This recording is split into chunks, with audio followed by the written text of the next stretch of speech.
Is it kind of like the crypto version of AWS, or is it how do you define it? Yeah, it's a great question, and I will try to kind of work in some of these analogies because I think it's tremendously helpful. Actually, IPFS I think of as a peer-to-peer version of HTTP, right? So what it's not a token, it's not a blockchain, it's just a protocol that allows you to address and route content on the internet, like HTTP, right? Like with HTTP, you have a domain that addresses a certain piece of content, right? Like the URL, and you go to that domain, and by typing it into your browser, the HTTP protocol allows you to retrieve and resolve whatever is behind that address, right? So IPFS does the same thing, but what it does differently than HTTP is that it addresses content not by where it is, right? With HTTP, you're actually pointing to a geographical location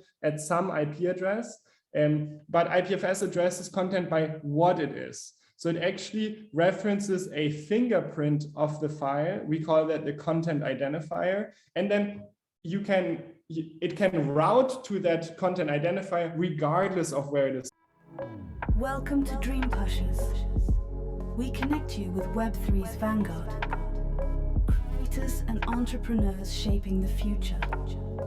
Hosted by Chris Jonu and presented by Draper University. I want to quickly mention that none of this is investment advice or financial advice, trading advice, or any sort of advice. And we do not recommend any cryptocurrency or investing in any projects. We're just showcasing the stories of founders. Welcome back to the Draper U Web3 podcast. This is Chris Jonu. And today we have Lukas Bresser, who is the head of ecosystem growth at Protocol Labs. And they're the team behind IPFS, hosting all your NFTs all around the web, and Filecoin, kind of decentralized cloud storage. And prior to joining Protocol Labs, he worked as a project leader and venture architect at Boston Consulting Group and BCG Digital Ventures. Super smart guy, loved the conversation. He also holds a Master's of International Affairs from Columbia. I hope you enjoy the interview as much as I did. Cheers. Lukas, welcome to the show. How you doing, buddy? Thank you. Thanks, Chris, for having me. I am super excited to learn about Protocol and Filecoin and IPFS and all the things you're up to and how it all comes together. But before we do that, can I ask, I like to set the scene a little bit, give the context for the audience. Can I get a little bit about your journey, your background, and maybe some of the early days for you as when you started your entrepreneurial journey, perhaps? Where did it all start for you? Yeah, I'll start with where I am now and then walk back a little bit. I think Quentin Tarantino style. Great. Cool. So right now, I lead the Builders program for IPFS and Filecoin, which is where we try to empower and encourage and inspire the next generation of Web3 builders to use our stack. And we'll get to that in a second, but that stack is fundamental to a lot of the cool, fun Web3 things that you see across NFTs, games, metaverse, and you name it. So it's super fun to work on that project because we're touching so many things with the technology that we provide. I've been doing that for a little over a year. The company that I work for is Protocol Labs. That is the company that first started IPFS and Filecoin. But as you probably know, those are both open source projects. So now we're one of many organizations that's actually helping further develop these protocols and also help develop the ecosystem that's growing around them. But that's the entity that I work for and that I'm affiliated with. Before joining Protocol Labs, I had a pretty conventional business career. I worked for a company called the Boston Consulting Group. They do management consulting. And I worked for them for about 5 years in New York. That was kind of my home office. And you get to travel a bunch across the globe. And in the past 2 years of my time at BCG, I actually worked with a sub-unit of BCG, which is called BCG Digital Ventures. And what they do is they help large corporations build products and services that have some digital touch to them, right? So I did that for a while, helped incubate a bunch of businesses and corporations across the globe. And that's where I learned this toolkit of like how to build a business. We had product people, we had engineers, we had business people like myself, all coming together and incubating these ventures. And then, that was like my professional career. And then before that, I did some other things in advertising. I studied political science all the way through graduate school. And that's kind of it. And do you think that that time at BCG on the digital venture side was what kind of got you hooked on trying to take the leap almost on the other side of the table? I would say yes, but almost in the sense that I was like growing tired of building these very similar Web2 business models over and over again, right? So a lot of the ventures that we built were about locking in users, were about unlocking revenue streams from advertising. And so you build the, ninth marketplace for something or direct to consumer business for something. I was kind of like, hey, isn't there like couldn't there be like a new couple of things that we do? And actually between BCG and Protocol Labs, I spent 10 months working on a project with a couple of friends of mine on, this is not super specific, but testing for antimicrobial resistance. And we kind of like were working around it. Like my friends were epidemiologists or are epidemiologists, and they kind of had the science figured out. And what they needed in order to make it work was a large database that's maintained by a large group of people who are adding all sorts of genetic data. And then you could like actually activate that. And such a database doesn't exist. And the reason for that is because it's very hard to monetize something like that. Like you have a large data set that a lot of people have to contribute to and that are like collectively creating a lot of value, but they can't collectively capture that value that they create, right? So how do we solve this? Like, why is there no way for us to like collectively create data sets and then also collectively monetize those data sets?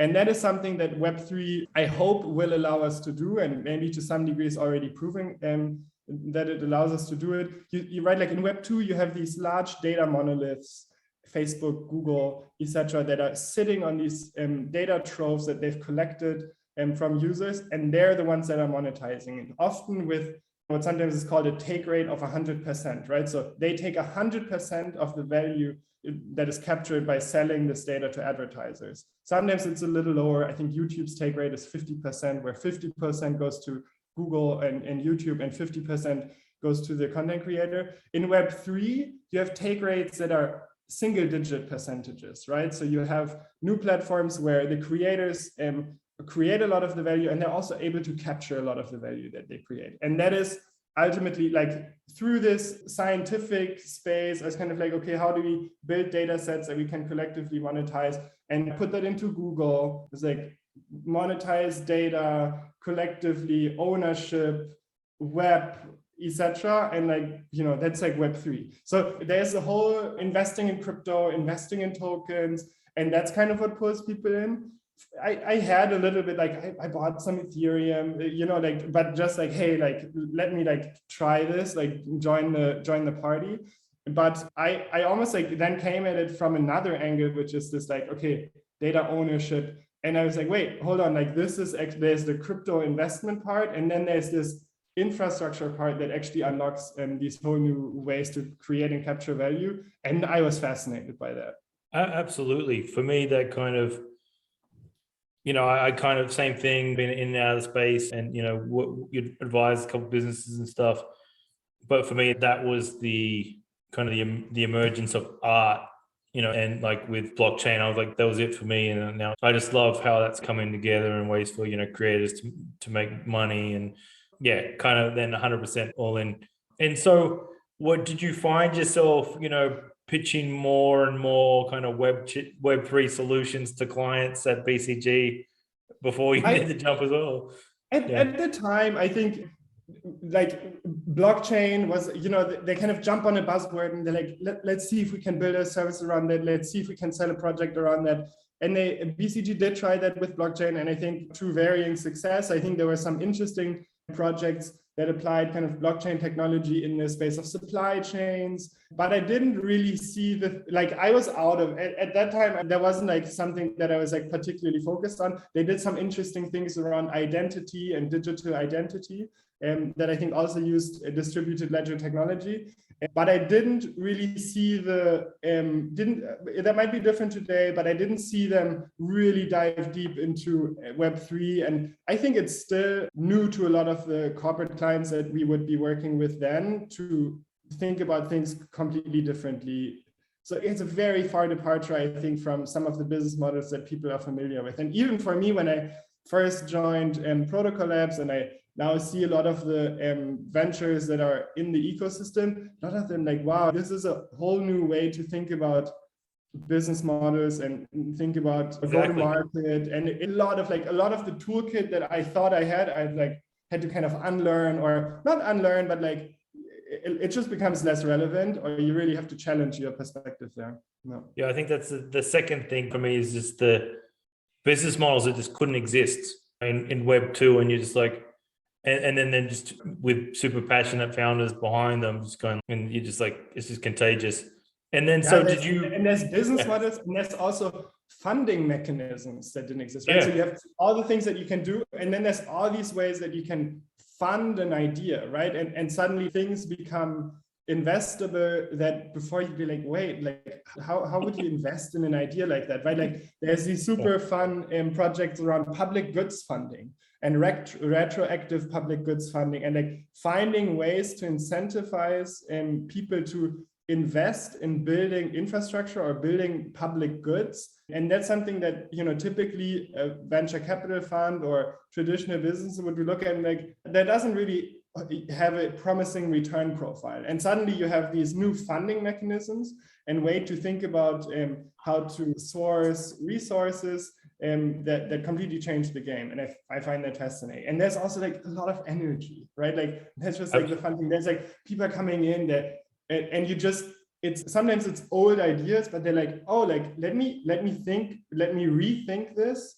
through a lens of like collective ownership or distributed ownership. And suddenly like it changes a lot, right? And you see that across a range of things, right? Like you said art, I think that's a great example, and that's where really like NFTs are leading the chart, and art is such an interesting use case where creators are there and they've been underpaid for years and years, and suddenly there's like a way for them to turn that into something that they can use to sustain what they're doing, what they're passionate about. But there's also all these other spaces, right? There's science and funding science, not art, right? And then there's these whole new spaces where you're like, oh, what's the metaverse? Like what's a play to earn game? And I'm skeptical of some of them, but you're just like, wow, like, hey, let's like mix it all up. Let's try a few. Yeah, well, give it a try. You know, like, and then so, you know, I have to ask, the kind of the rabbit hole you went down with your friends around the research bit. You know, where did you get to? I mean, like, I imagine that would be like, you know, probably a very necessary solution for a lot of universities and so on. I imagine, hopefully a bunch of people are trying to work on this problem right now. Yeah, I agree. I think that there are people working on two different things of it, right? Like there's the people that are building these large data sets, like for this, in this case specifically, like genetic databases. There's universities that do that. There's some, you know, like the Gates Foundation or Wellcome Trust. There's different organizations that are funding initiatives to build these kinds of databases. Then there's universities who are building these databases.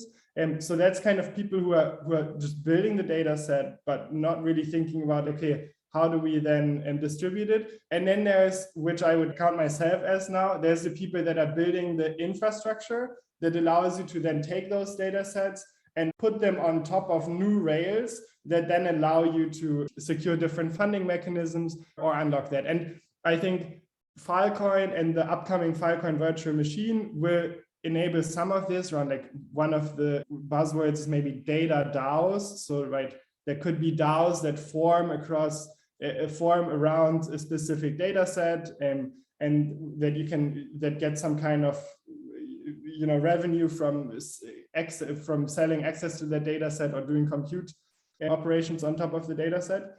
And then there's also like a lot of other cool Web3 companies. Like one that comes to mind is Ocean Protocol, that are thinking about, you know, how to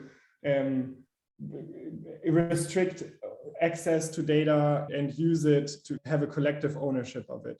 So where did it go? I think there's still a lot of energy that's going into building the genetic data sets. And there's even some where I'm like, oh, that's a little bit of a question mark, right? There's 23andMe, which is building huge genetic data sets. And by the way, like seems to be like selling some of their data. I think they sold some of their data to GlaxoSmithKline, a large pharmaceutical company, a while back. And so I'm like looking at that with a little bit of concern. I'm like, hey, like let's build the data set, but let's build it in a way that's ideally in the hands of the people that create it, and they get a share in the value that they create with that data. And then there's the infrastructure side. And so I joined now this side that's like, let's build the infrastructure. So when those data sets exist, we can put the two things together and we can build new ways to fund and incentivize people who are working on that.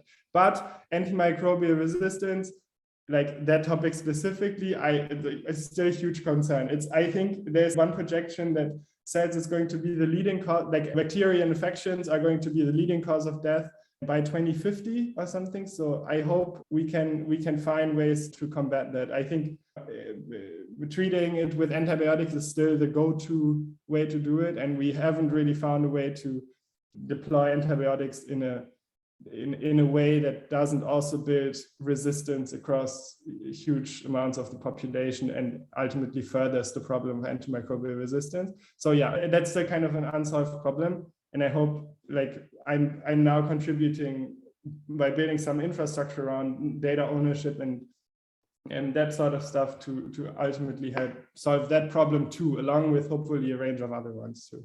Work in progress. Yeah. And so onto protocol labs, right? Can I get perhaps start with maybe the 30-second pitch for people that aren't familiar with it? Yeah, so Protocol Labs is really like an open source research and development lab that's building protocols, tools, and services that ultimately seek to improve the internet. I think that's pretty much our mission statement. And what that means is we are constantly doing research in protocol development. Some of the most famous protocols are IPFS, Filecoin, maybe lesser known, libp2p, which is the networking stack that is foundational to a lot of, including Ethereum and a lot of other projects. So that's another protocol. There's also something called DRAND, distributed randomness, which is a beacon that kind of just provides randomness, which you also need in all sorts of applications that use some component of cryptography, and a range of other things. We have a public goods funding team. That's something that I discussed earlier, where we're looking at how to better capital allocation mechanisms. So research and development lab doing all sorts of things to improve the internet. That's protocol labs. And then you have IPFS and Filecoin, which are technologies, right? So protocol labs is an organization. IPFS and Filecoin are two technologies that were originally developed by protocol labs, but have since are in the open domain, and lots of organizations and people are contributing to them now. Could you go through a little bit about the Filecoin journey, just for instance, because a lot of people would know that brand perhaps the best, and then if you're a bit more in the ecosystem, probably you start to see the IFPS a bit more. But I'd love to hear a bit about how Filecoin overcame a lot of what I imagine would have been hurdles in terms of user experience. So maybe let me start with, again, like where it is now. So Filecoin now is the world's largest decentralized storage network. It has, I think, 18 million terabytes of capacity now, which is more than, let me just around 1% of global cloud storage total, right? So 18 million terabytes in capacity. The mainnet launch was, I believe, in October 2020, so about a year and a half back, something like that. And before that, it was kind of still in development. There were testnets around. I think the development started probably around, I think there was a ICO in 2017. Don't hold me to these dates, but something like that. But it is ultimately developed over a range of years. It's still in development, right? So there's what's called FIPS, Filecoin Improvement Protocols, that are contributed by the community. There's constantly new FIPS being added, where we're making performance improvements and all sorts of things. There's also a community-owned roadmap where you can check what's up and what's coming up. There's a couple of things that I'm personally excited about. One is, so right now, the Filecoin network is mostly kind of a storage network. So there's a marketplace that exists around storing data. And we're now spending a lot of energy to building also a retrieval market around it. So you have both this, like the side into the storage network, and then also building a retrieval market around it. There is what's called the Filecoin virtual machine that's being developed right now. And I can share some links later or something to check in on the status of all of these. And then there's a thing that I'm excited about, which is Filecoin Green, an initiative that seeks to not just offset the use of energy by the Filecoin protocol, but actually build verifiable proofs around the fact that when a given storage provider actually adds capacity to the network, that they are using sustainable energy for that, which I think is great because there is a huge debate around the footprint of blockchain. And so those are a couple of things that I'm excited about. But yeah, like, did that help answer the question? So I guess like mainnet launch about a year and a half ago. Since then, tremendous growth in storage capacity and growth in number of storage providers that exist, right? I think there's now more than 4,000 storage providers that are collectively contributing all this capacity.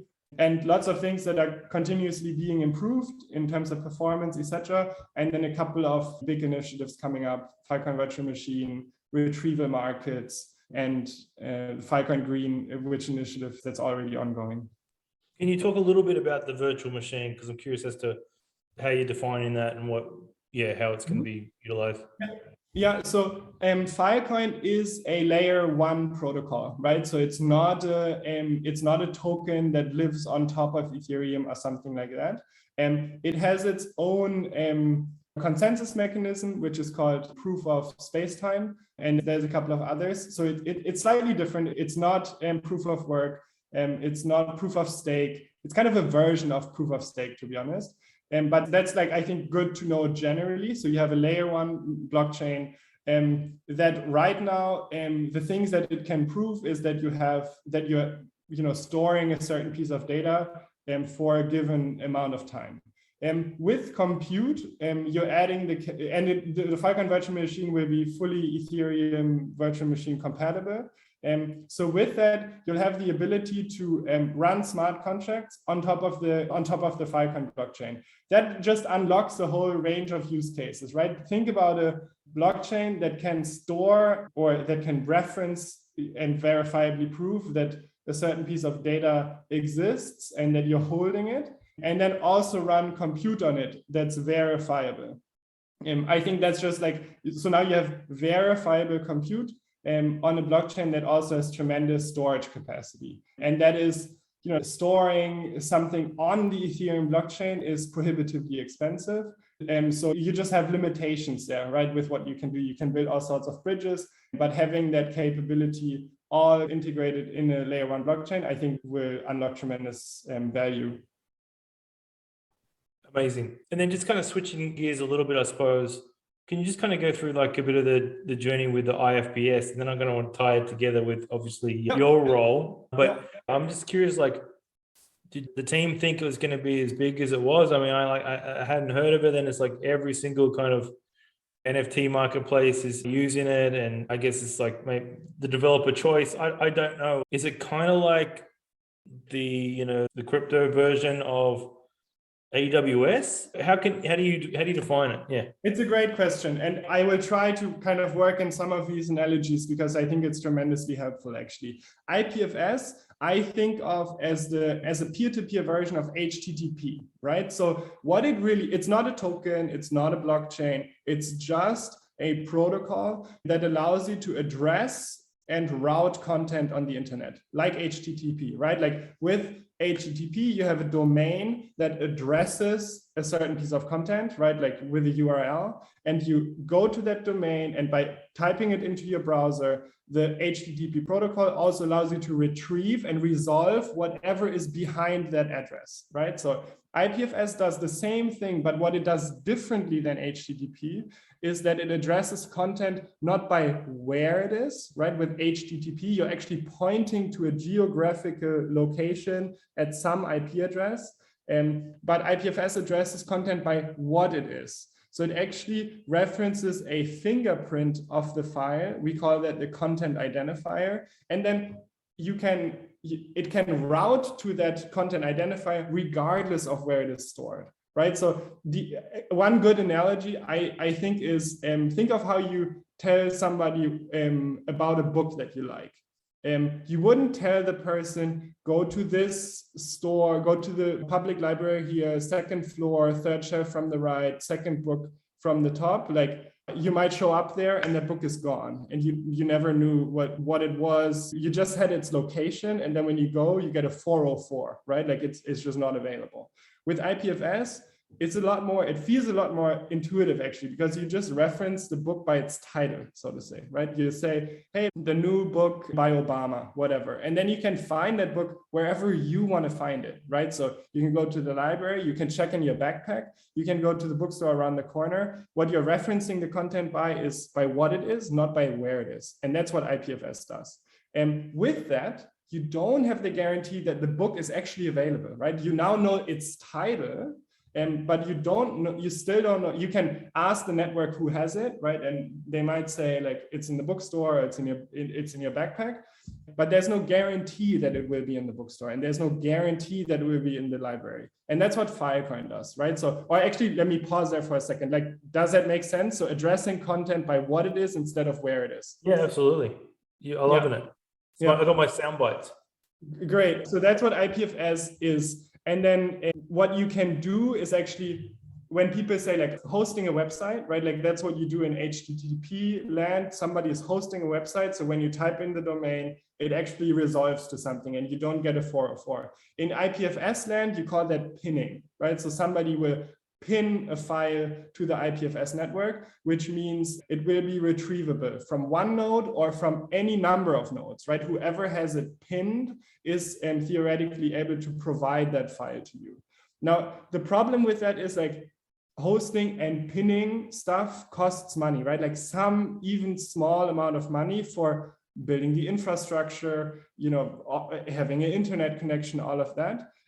So unless you're paying somebody to pin something for you, or they have an interest in disseminating the information that they're pinning themselves because they think it should be available, there's a pretty high chance that nobody will actually pin it, right? So like it just because I think this image should be on the internet, like I have to pay somebody to do it, or it has to be such a great image that people want to host it for me, or I host it myself, right? So those are kind of the options on IPFS. And that's not a trustless system, right? Like if you host it yourself, it's trustless, right? Like I can trust myself to do it. But everybody else, you'd have to pay. You'd have to sign some SLA, you'd have to trust them that they will actually host it for you. Filecoin is what solves that, right? So Filecoin is basically the incentive layer that builds on top of this IPFS protocol and does it in a trustless way. So what it does actually is it uses cryptographic proofs it's fully IPFS compatible, right? So now you have this content identifier that's like an address on the IPFS network, and that's retrievable via IPFS. And now you want to make sure, as the person that's trying to store the data, that data is actually going to be around. And that's for NFTs key, right? So, and that's where the Filecoin networks comes in. So you can now take that piece of content, which is referenced by its CID, and you can go to a storage provider and say, I want you to store this file for me. And what they will do is they will constantly verify that they're constantly proving that they're still storing that file for you in a way that you can verify at any time. So they do that on the chain. And as soon as they stop storing the file for you and pinning it for you, they will lose a collateral. So at all times, they have like an economic incentive to abide by the terms of the deal, right? The deal being just a storage deal on the Filecoin blockchain. Yeah. So that's how IPFS and Filecoin come together. IPFS, you kind of asked a great question at the beginning there, like, did the team ever think it was going to be this big? I mean, if you look at HTTP, I'm kind of like, yeah, like, to me, it makes total sense to address content by what it is instead of where it is. So I was like, yeah, like if you ask somebody like 30 years ago, like how would you address data on the internet? They would probably say you should address it by what it is, not by where it is. That kind of seems silly, right? It's not how humans would address knowledge like over the past centuries. What IPFS does beautifully is that this content identifier is immutable, right? So if you have one piece of data and you run it through that hashing function, the content identifier, which is just a string of numbers and letters that it spits out, will always be the same if the input remains the same, right? So from any piece of content, you can create a content identifier, and that content identifier is immutable. As soon as you change even one bit of the original file, the content identifier will change completely. And at the same time, as a recipient of a file that you've just now downloaded, you can always verify that it actually is what you requested, right? Because you can just hash it and it spits out the CID, the content identifier that is indeed the one that you requested. So you now have like verifiability of data, which is, I guess, like something that you can't have with HTTP, because if they change what is behind a given path, somebody could just like replace, and I think this happened for some NFTs actually, where people addressed it with the HTTP address or on some AWS server, and then they replaced the media file that was behind it. And so you thought you bought one thing, and then you accessed it later again, and it was replaced with something else. That can't happen with IPFS, right? So yeah, so maybe like summary, IPFS, like HTTP, Filecoin, I think is more, the AWS analogy is a little bit more applicable, because with AWS, you also have a guarantee that somebody will store the file for you, except it's in a legal contract. And with Filecoin, you have the guarantee that somebody will store something for you, but it's in a smart contract, right? So it's verifiably on chain. And then like there's a certain like other trade-offs or differences between AWS and Filecoin that kind of come with that, right? So AWS is one vendor and you're locked in across 30 data centers or something like that across the globe. And with Filecoin, you can choose between 4,000 and they're across the entire planet, right? So you have certain other kind of differences there. Yeah. So is it kind of like the combination of those two things that allow like things to remain in place digitally for an infinite amount of time? That's like the dream, yeah? Yeah. I think that's it, right? With IPFS, you have a reference that is, if you have a piece of content and you're hashing it and you get the content identifier, that will always be the same. That's eternal, right? But with the CID alone, you don't have a guarantee that it actually will be hosted, that it will be pinned by somebody, right? So that's where Filecoin comes in. And with Filecoin, so yeah, I would agree, right? Like IPFS gives you an immutable, eternal reference to a piece of content. And it's actually like storage layer agnostic. So if you wanted to use IPFS with another decentralized storage solution like Arweave or any other, that's totally possible, right? So, and Filecoin is just one of the options. IPFS and Filecoin can be used together, but they don't have to. And I think that like modularity is actually, that's great, right? Not every decentralized storage solution gives you that opportunity. And I think that's actually also what I would encourage any NFT owner to do, is like hedge your risk, like definitely address your content with IPFS. There's no risk in that, right? You just reference, you're giving the content an address that is forever valid. And then when you choose which storage solution you want to use, play it safe and spread it across multiple. You can host your own node, right? And you should just host a local copy and allow people to retrieve that.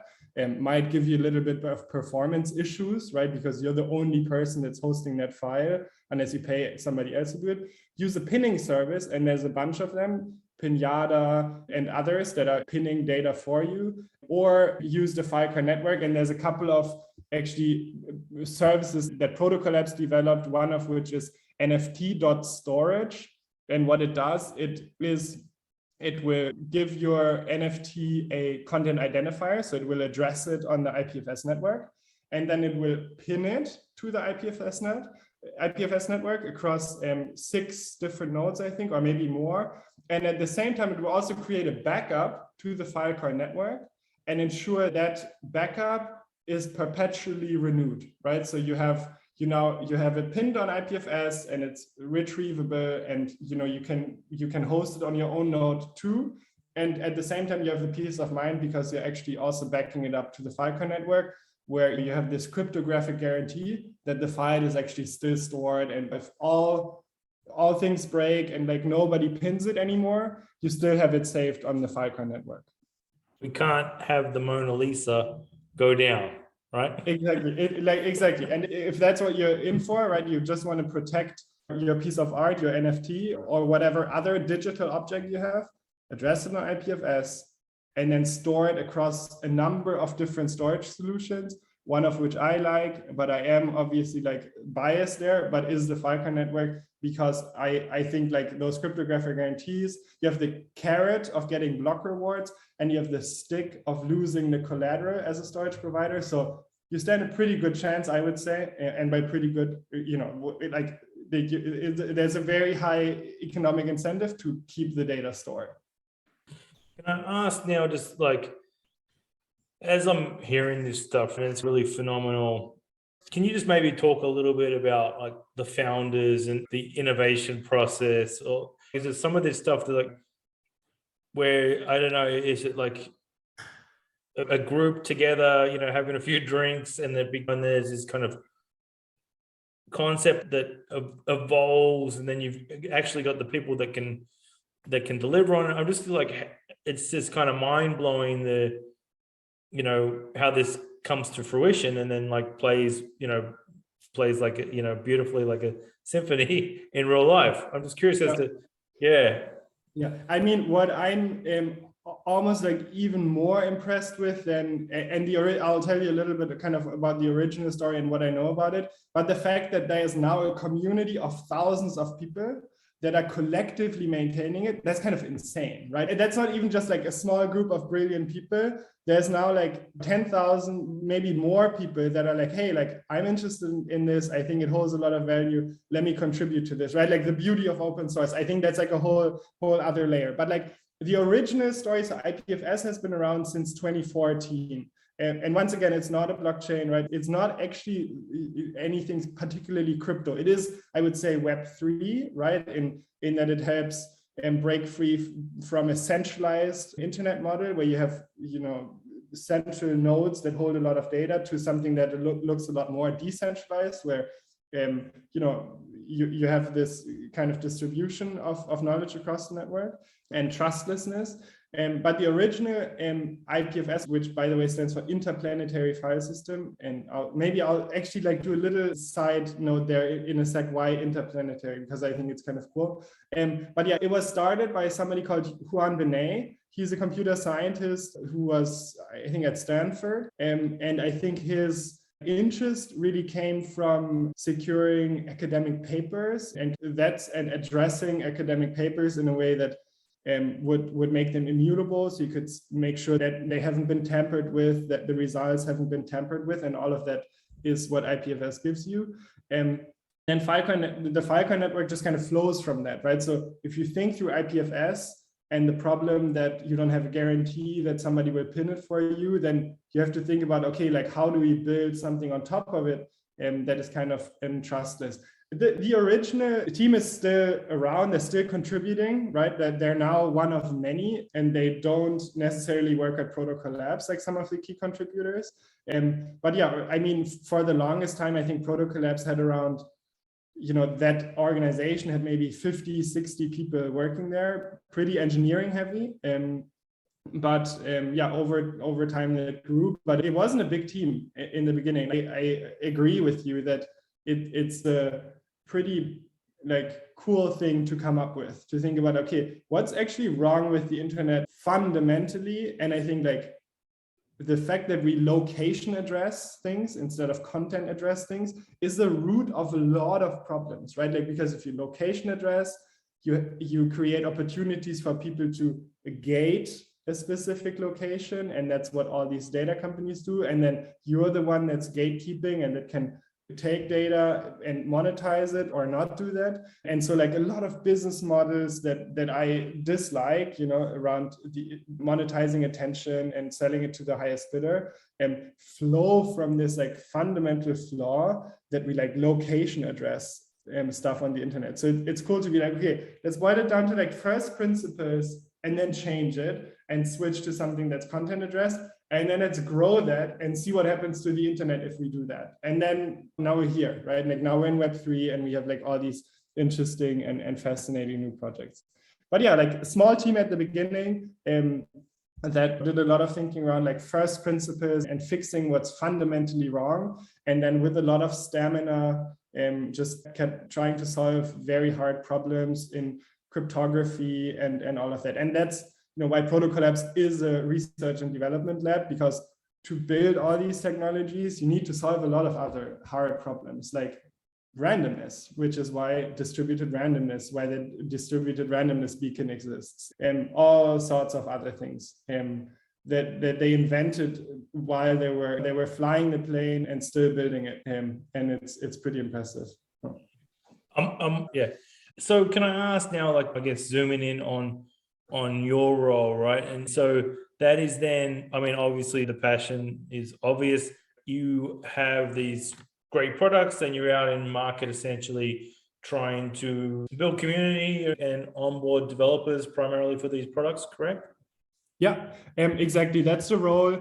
And I am super passionate about this. I'm also super passionate about these technologies, but they are at their core kind of hard to understand, right? We can have a conversation about it and now you get it, but there is a little bit of education that needs to happen. And a lot of things where you're wait, oh, you could do this differently, right? It takes time for people to really take the time and engage with it and really dig into it.